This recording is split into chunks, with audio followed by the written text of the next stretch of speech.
Okay, we're going to look at chapter 3, verse 21 to 26. And this is where he elaborates this theme that he has in chapter 1 that I just touched upon. But before we get to that, he has a section in between.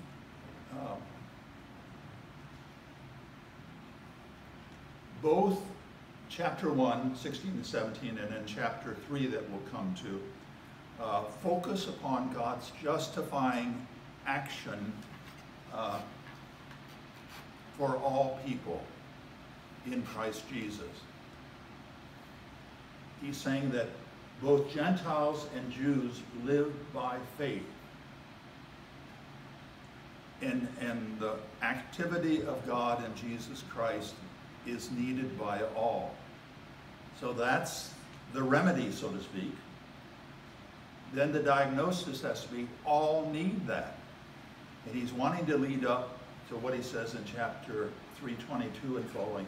There's no distinction, since all have sinned and fall short of the glory of God. So he's got to show, as he unfolds his letter, that all are under sin. And from a Jewish perspective, when he looks at the Gentile world, he says, this is in chapter 1, chapter 2, that they can know something of God. They have the law written on their heart, but they don't respond to God. And the basic sin of the Gentile world from a Jewish standpoint is that of idolatry. They make something in creation into the creator. They make it a god. And from that flows all sorts of immoral activity, including certain sexual sins.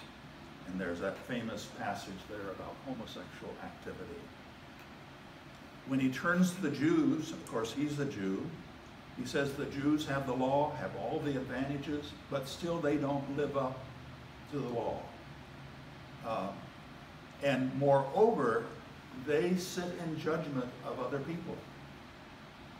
So by the time he gets through this, he has tried to convince both Jews and Gentiles that they're under the power of sin.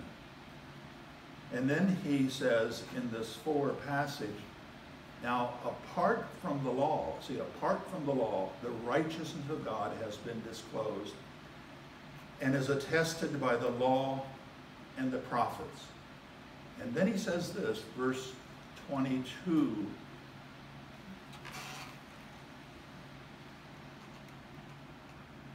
By the way, this is the Roman Forum. And here we are to where I want to be. The righteousness of God through faith in Jesus Christ for all who believe. Now, this passage and a number of other passages have been interpreted in various ways, two different ways that maybe are compatible, but I think not. First of all, in this text, Paul is linking this justification that happens, the righteousness of God, to the figure of Jesus Christ. And this verse then says it's through faith in Jesus Christ. You have two possibilities, because the words here in the Greek are the righteousness of God through faith, literally of Jesus Christ, for all who believe. In the grammar of the Greek, there are two nouns. The second one is in the genitive case. It would be like our possessive case, of. But the genitive case in Greek can be used in a number of different ways. The second noun, in this case to name Jesus Christ, can be the object of the first noun, faith. So that would be faith in Jesus Christ. And that's the way it's been translated traditionally. But many scholars are arguing now, many American scholars, that it can be the subject of faith that would be the faith of Jesus Christ, or the faithfulness of Jesus Christ.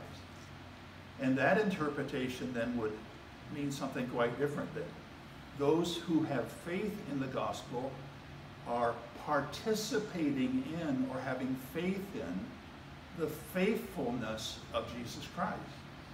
A different interpretation. So I'll come back to that in a moment. So throughout this passage, the main image of what has happened in the Christ event is the image of justifying or righteousness. That's an image that comes from the courtroom, the court setting of the ancient world, where someone, the judge, sets aside the penalty that's there for the person before the judge. 7 different times in this passage, some form of that verb or word is used. But there are 2 other images as well, and they get picked up in verse 24. Right ahead of that, he said, they are now justified by his grace through faith as a gift. They are now justified by his grace as a gift. And then it says, through the redemption that is in Christ Jesus. Apolutrosis, redemption, that's an image that comes from the slave market. That is, someone can go into the slave market and free someone by paying. And then the next image is the use of the word hilasterium, whom God put forward as a sacrifice of atonement by his blood, effective through faith. That's the image of the temple, the mercy seat, that blood was put on, sprinkled on top of the mercy seat on the Day of Atonement. And this is the particular verse that is used to talk about substitutionary atonement. Remember, we talked about that before, where Christ's death substitutes for our death. So all 3 of these images are used, with the dominant one being the justifying one, the law court one. But it's as though Paul is saying this Christ event is so magnificent, so deep, so important, so significant, that you have to describe it in multiple ways. And these are the 3 ways, with the one being the justifying language that is key. Okay, I raised a couple things here in light of this passage. I want to raise 2 questions then.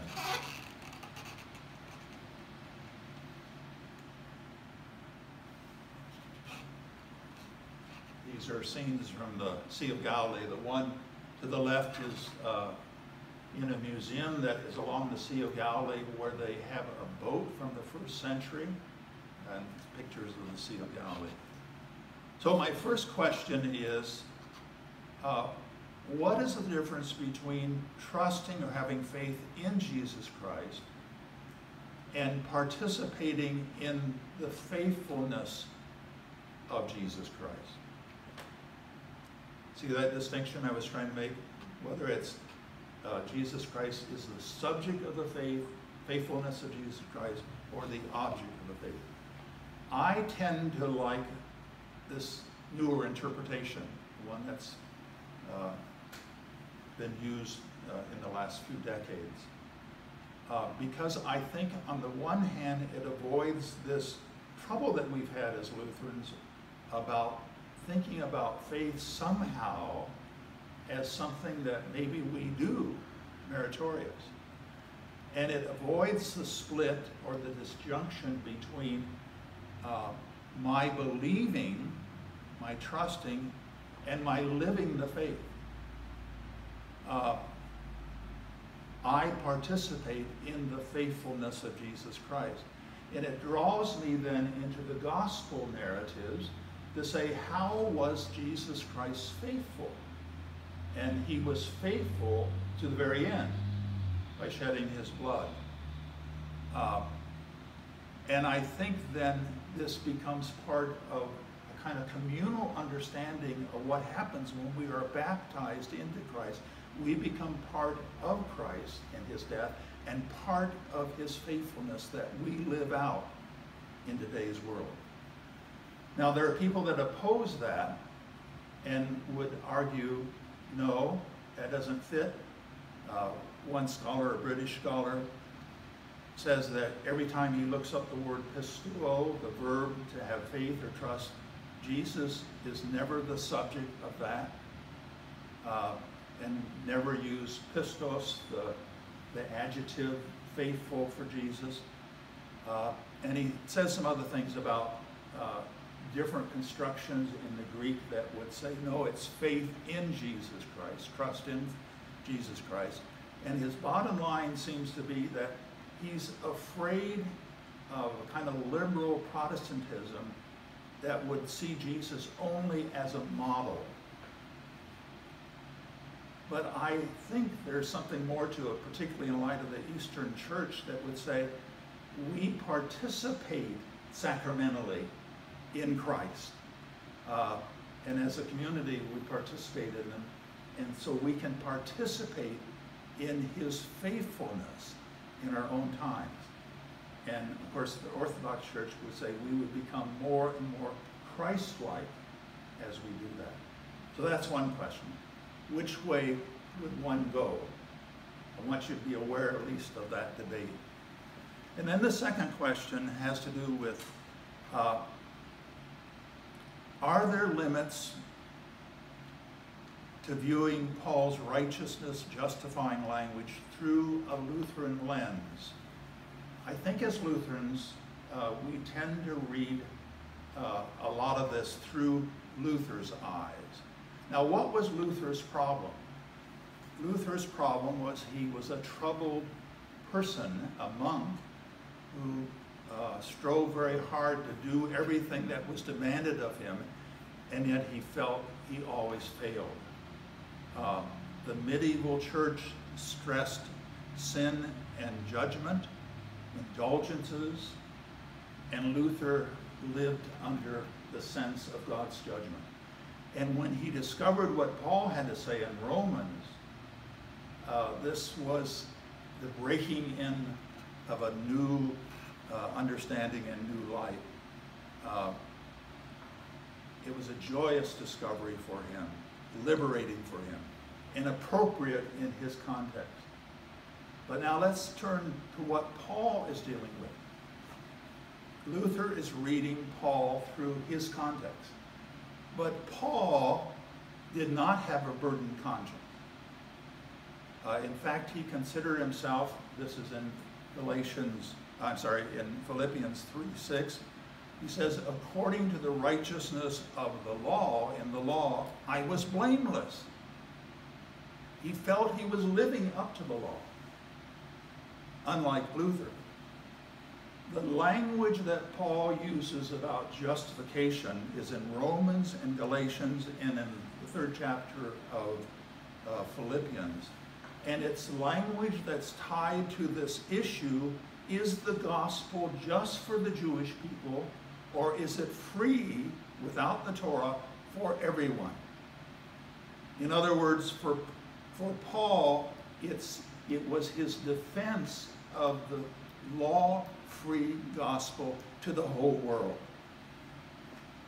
The issue for Paul was not a troubled soul, but the social boundaries of the gospel. Is the gift of Jesus' faithfulness for the whole world, not just a certain people? It's a question of inclusion rather than exclusion.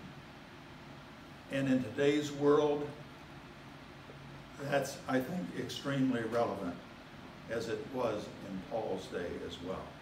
Because in the setting of Rome, he's talking to Jewish Christians and some house churches that would have Gentile Christians. And the whole Roman world was divided up into people that felt they were better than other people. So Paul's context and Paul's use of that whole notion of justification is somewhat different than the way Luther appropriated it.